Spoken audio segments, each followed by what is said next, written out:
So first off, to open the session for us, I'd like to introduce Phil Breen from DVSA. Phil's going to talk to us about compliance, probably more so non-compliance, knowing Phil. And take it away, buddy.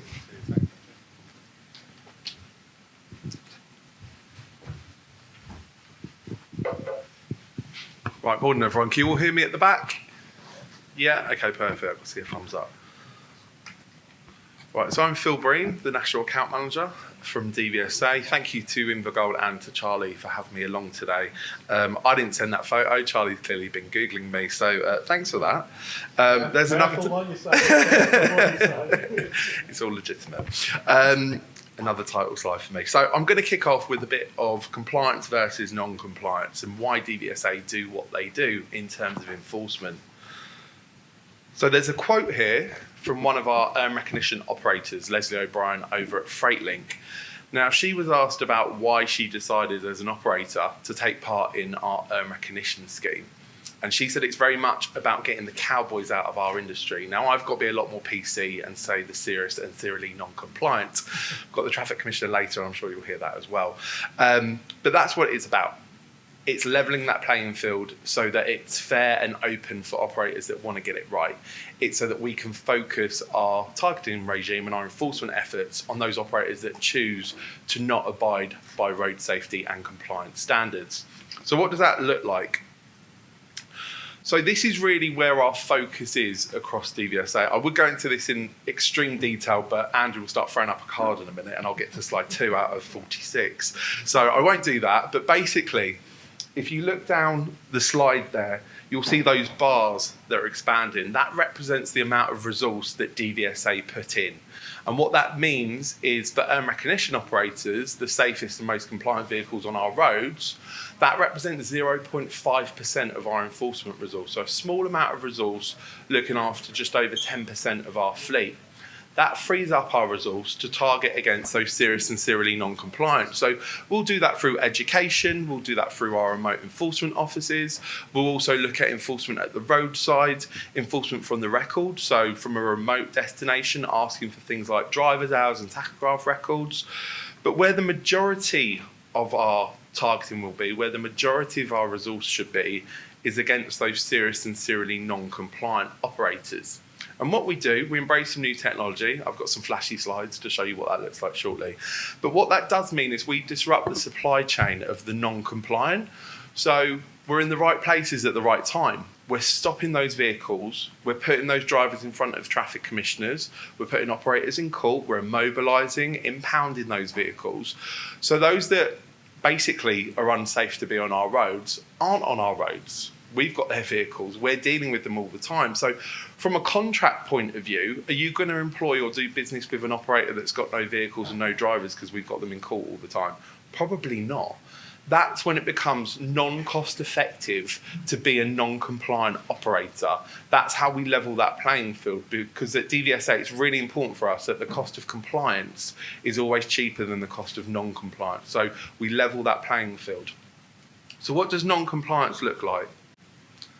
Well, here's some fresh examples for you. So that first picture, there's a Coke can there, other brands are available. That vehicle was actually brought into MOT test. So someone thought, that'll do, that'll pass an MOT. So it gives you an idea of the mindset of non-compliant operators. It's one thing I would say for us to catch them out unaware, but when you're bringing your vehicle in for MOT, chances are we're probably going to look at it. I think that's probably fair to say, isn't it, ladies and gents? So that was actually obviously a cracked exhaust, and yes, it didn't pass the MOT. Picture 2, we stopped this vehicle going 70 miles an hour on the inside lane. There is meant to be a wheel there. Sorry, there is meant to be a tyre there, but there's just the wheel, as you can see. So defective tyres were issued in terms of prohibitions, and there was a driver card issue. They weren't using one. So that's kind of an idea of the non-compliance that you're dealing with. Not worried about maintenance, not worried about driver's hours, but we'll take a HGV out on the roads. What could go wrong? Quite a lot.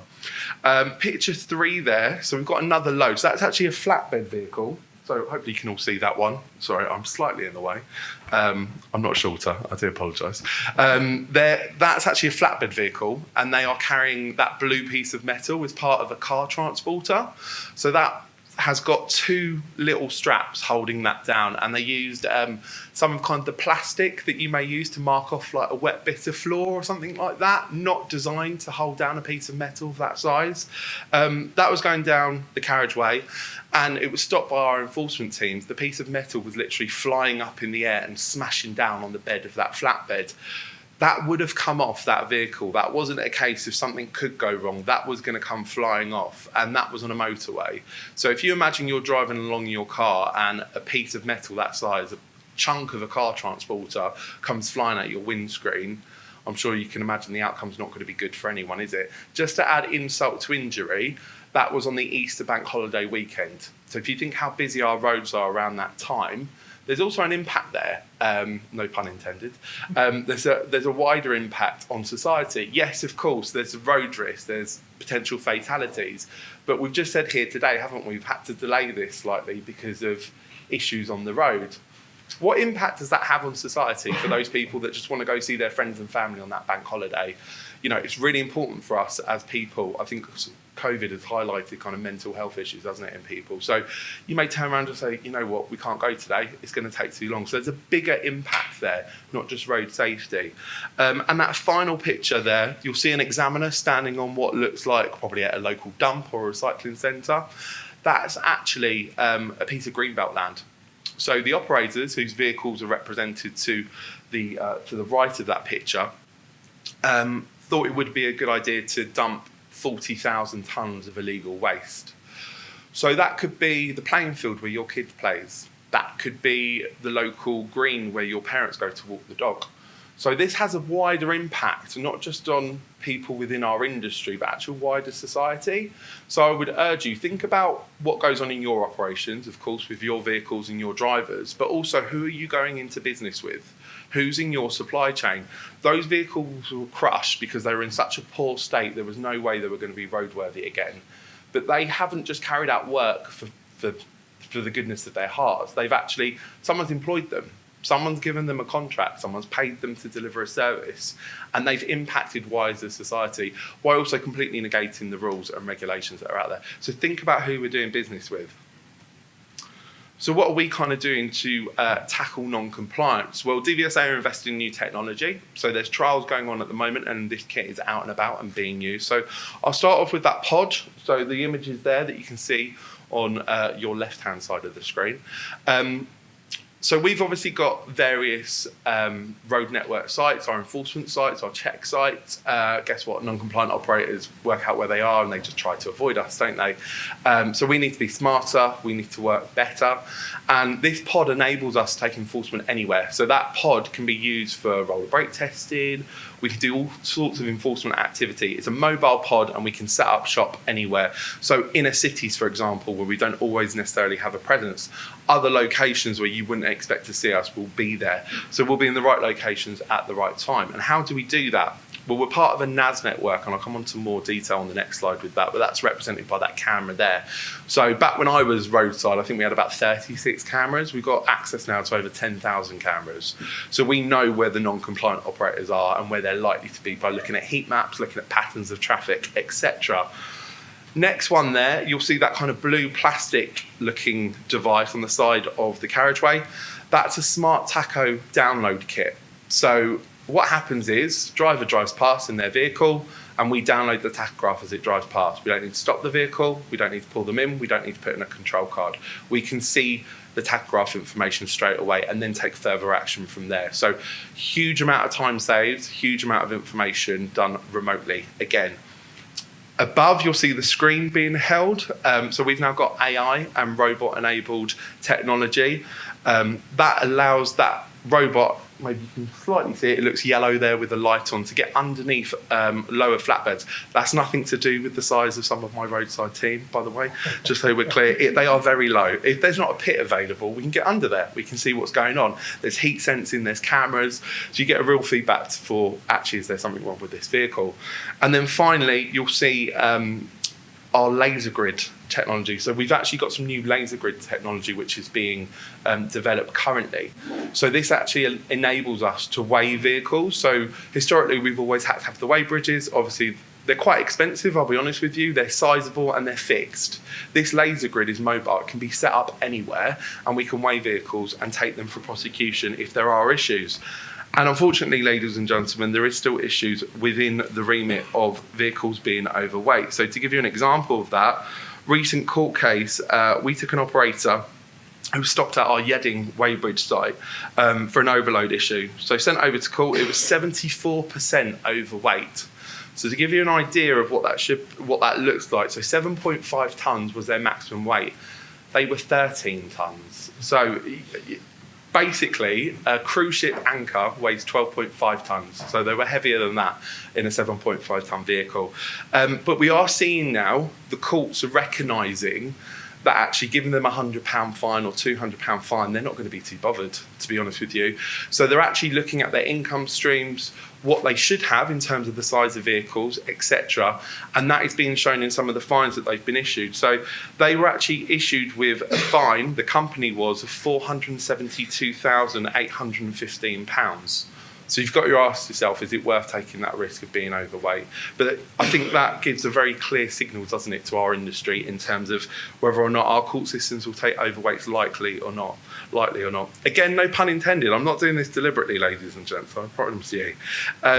So I said I'd mention about kind of the NAS and some of our ANPR services. So I won't read out all those figures just because of time-wise, but like I say, we've got huge access to a lot of information. We are getting huge amount of information and reads constantly. So we're looking at ways that we can use that information. We're using it in our MOT system. So for example, a vehicle's out on the road and at the same time, according to the MOT computer, it's in an MOT station being MOT'd.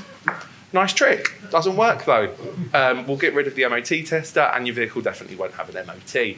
So there's lots of things we can do. Quite simple exercise actually, but really, really good outcomes for road safety. We also can use this, of course, to make sure we're in the right locations at the right time when it comes to our enforcement efforts. And there's a huge amount of information. You know, currently we've got records stored of over 17.2 billion reads we have stored. So huge amount of information, huge amount of data, and there's lots of examples up there of some of the ways that we are using that. But we also do some of the old school, as it may be seen, enforcement efforts. And here are some of the recent ones that we did. So we carried out Operation Milkman, no points for guessing which picture represents that. But we were basically targeting operators that were choosing to use vans rather than heavy goods vehicles for delivery of milk. So we successfully prosecuted 3 companies that were all linked together in this in the southwest. Fine was issued to those 3 companies totaling £274,139. So again, I think a really clear message there to industry that you should be using the correct vehicles for the type of journeys and work you are carrying out. We also carried out another case for false records. So recently some of our enforcement teams found that 6 drivers alongside the operator themselves, who was the director, over 100 false records were found. They were taken to court and the 4 drivers were issued £13,500 in fines. The operator then was issued a further £8,400 fine on top of that, allowing those drivers, for allowing those drivers, I should say, to make those false records and also not issuing them adequate breaks.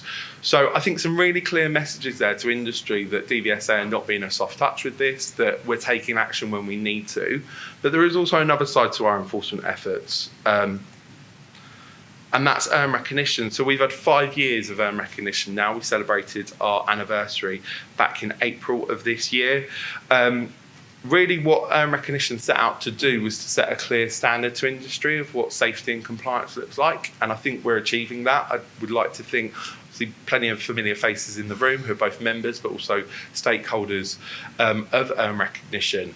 For me, it's about compliance, it's about road safety, and it's about it being accessible, and I think we deliver that in earned recognition.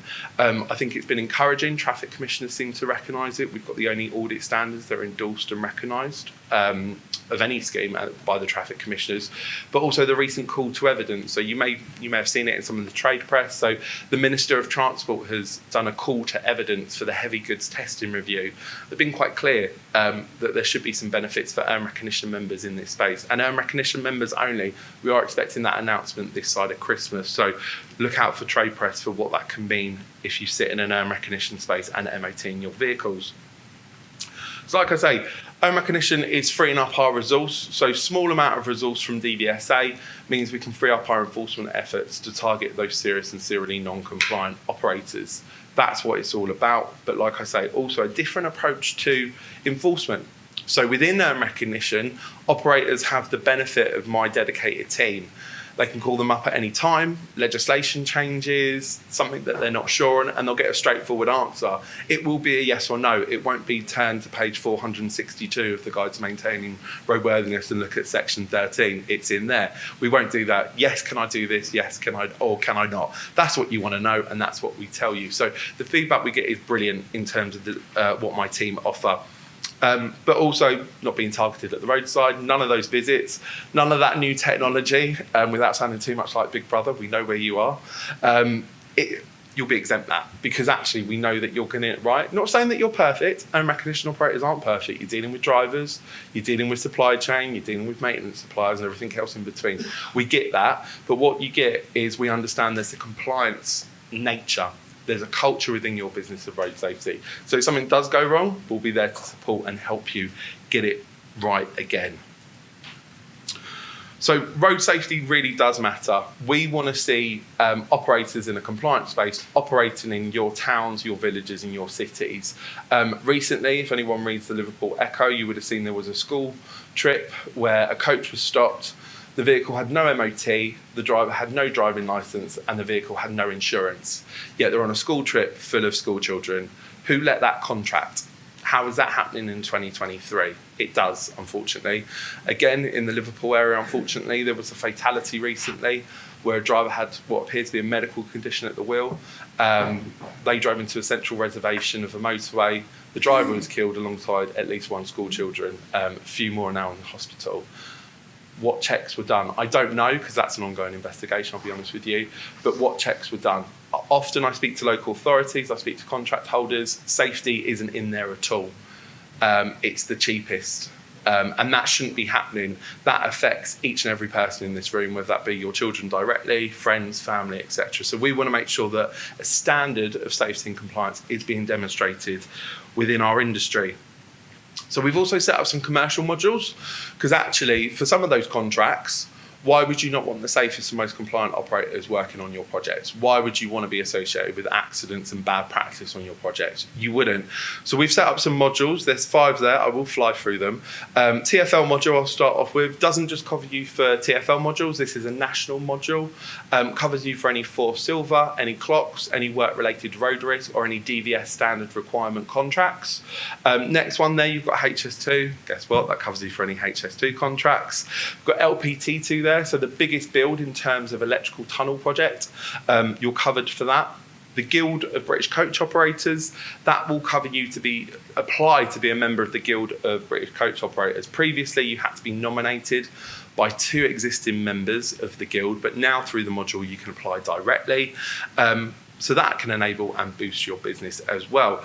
And then finally, our newest module, I should say, is the concrete operational module. So that very much looks at the quarry sector, volumetric mixers. I'm sure you're all aware there's been quite a high number of high-profile volumetric and mixer rollovers recently. We work with the British Aggregate Association to set out some clear guidance to ensure that doesn't happen with your vehicles. So again, we've seen an increase in contracts requiring some kind of scheme or some kind of standard to be met to get on those sites. So very proud of that one. I then want to bring you on to our newest program, which is the Road to Earned Recognition. So to be in regular earned recognition, you need to be an operator of 2 years, have a good compliance history, etc. Because clues in the title. You've earned the right to be recognised by DVSA and the Central Department for Transport.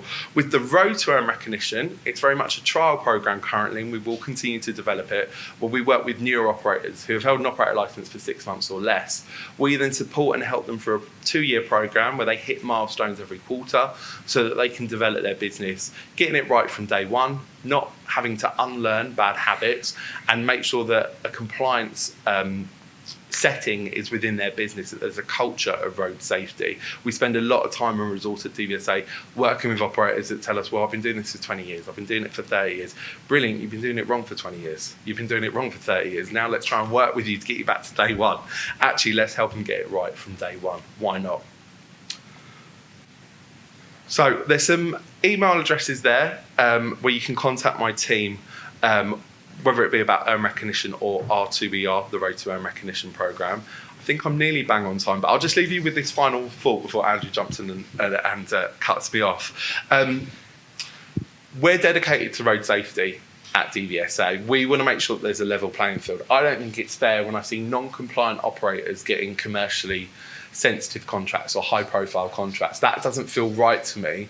I think there should be safety and compliance number one on any contract within transport. These are the vehicles that operate within your towns and cities. So think about your operation, but also think about the clients that you work with, who's in your supply chain and who you do business with. And ultimately, that's how we'll keep Britain moving safely and sustainably. Thanks very much. Thank you.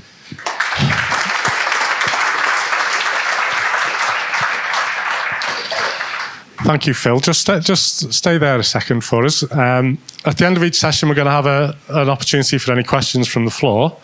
But I think before we ask any questions, how many of you in the room have earned recognition status?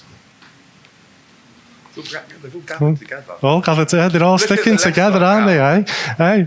Little old friends act, isn't it? Hey, for you.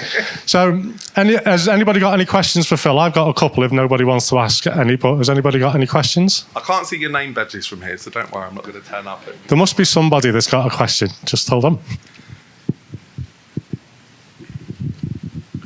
Hi, Phil. Earned recognition also is important in the coach industry, but I noticed recently there wasn't so much take-up in the coach industry. There are dozens of operators out there.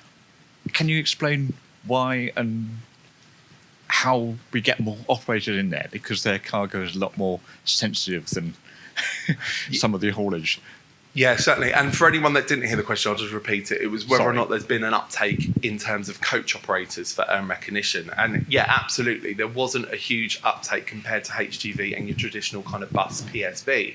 So that's one of the reasons why we work with the Guild of British Coach Operators. So they also approached us. They wanted to improve safety and compliance because the coaches generally, in terms of our enforcement efforts, it's very seasonal. We'll tend to stop them in the summer, but in the winter, they're kind of left alone a little bit. And also international coaches, we don't have huge enforcement efforts there because often they're on the continent.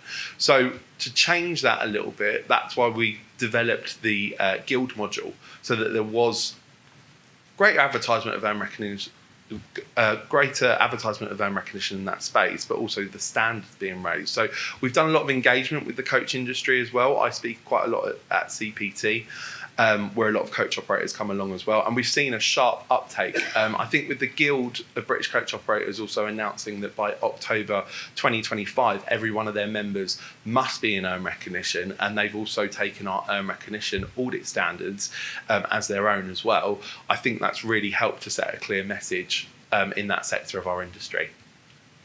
Thank you. One at the back. You don't need a mic. So, what about restricted licence holders?